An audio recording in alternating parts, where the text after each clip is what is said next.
Hello, sixth graders. We are on lesson 2, subjects and predicates. And subjects and predicates are super important when writing a sentence. A subject tells what the sentence is about, or who the sentence is about. And a predicate will tell us what the subject is or does. So, my favorite neighbor lives in a big yellow house. The subject is about the neighbor, and the predicate is where she lives. Okay, so she lives in a big yellow house. I want you to go ahead and read the skill reminder about subjects and predicates. At the end of that skill reminder will be a little portion on fragments and run-ons. Go ahead and press pause now and read the skill box on those. All right, friends, welcome back. You should have read about a complete subject, a simple subject, a complete predicate, and a simple predicate. After that, you should have read about a fragment and a run-on.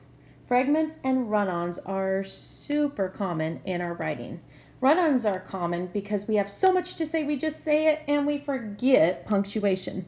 Fragments are common because we know what we want to say, but we either forget the subject or the predicate. I think the example was lived in her house for 60 years. Well, the simple predicate is lived, but we don't know who lived there. Was it her cat? Was it his dog? Was it him? We don't know. So now, if we look in at our page, we see A, and A says, write each sentence, divide the complete subject and the complete predicate with the line.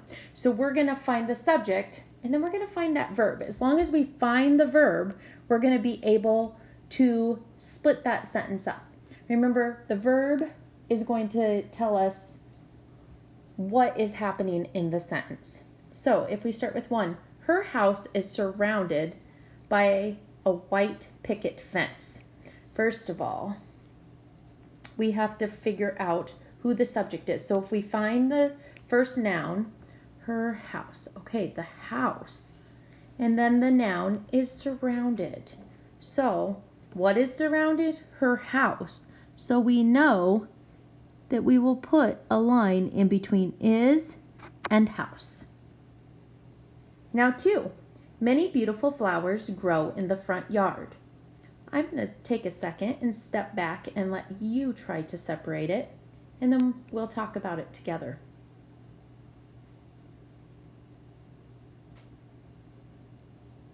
What's our verb? Our verb there is grow. So then I can ask myself, what grows in the front yard? And that makes it pretty simple to find that complete subject, which is many beautiful flowers. Therefore, you should have a line between flowers and grow. And I guess I kind of got the S, but that's okay. We know that there's an S under there. The next one, Mrs. Williams works in her gardens every sunny day. Okay, what's our verb? Go ahead and say it in your mind. Good, works. And who works in her garden? That would be Mrs. Williams, our subject. So we can put a line between Mrs. Williams and works. 2 huge oak trees tower over her house. Okay, this one's a little bit more difficult.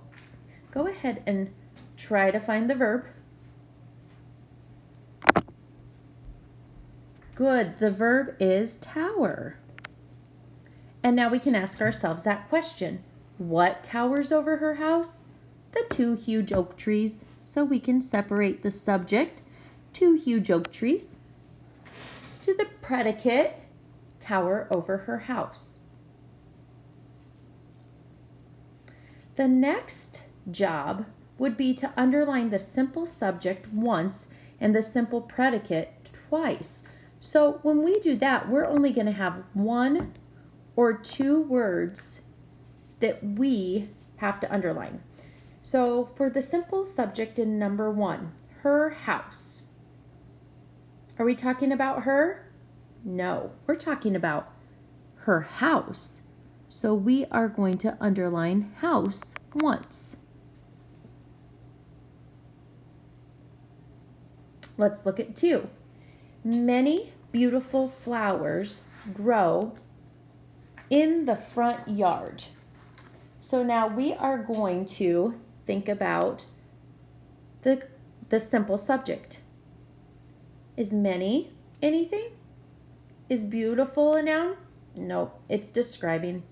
But what grows in the front yard? Many can't grow. Beautiful can't grow. But can flowers? Yes. So we underline flowers. Go ahead and do number 3 on your own.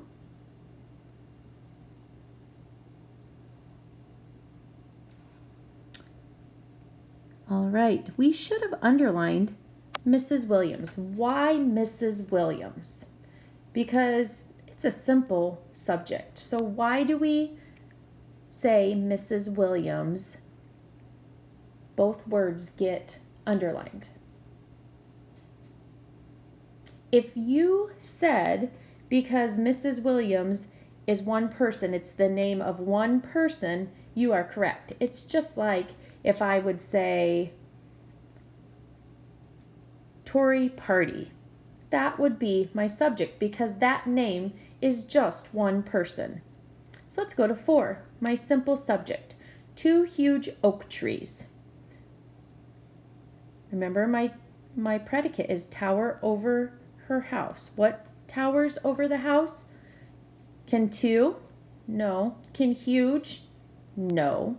Can oak? No. But can trees?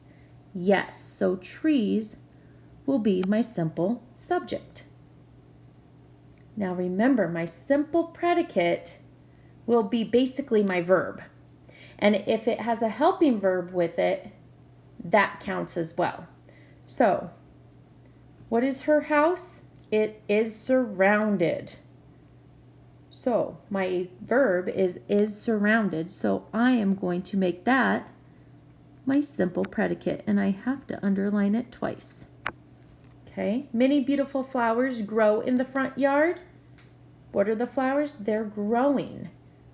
Okay, so I am going to underline grow twice. Go ahead and do number 3 on your own. What's the verb? If you underline works, you are correct. Works is the verb. Oh, that's a messed up double underline, but it works okay. How about number 4? You kind of have a hint because tower is already highlighted. You all did a great job on learning this. So what I want you to do now is the assignment, which is page 58, the very next page, numbers 1 through 10. Can't wait to see how well you did.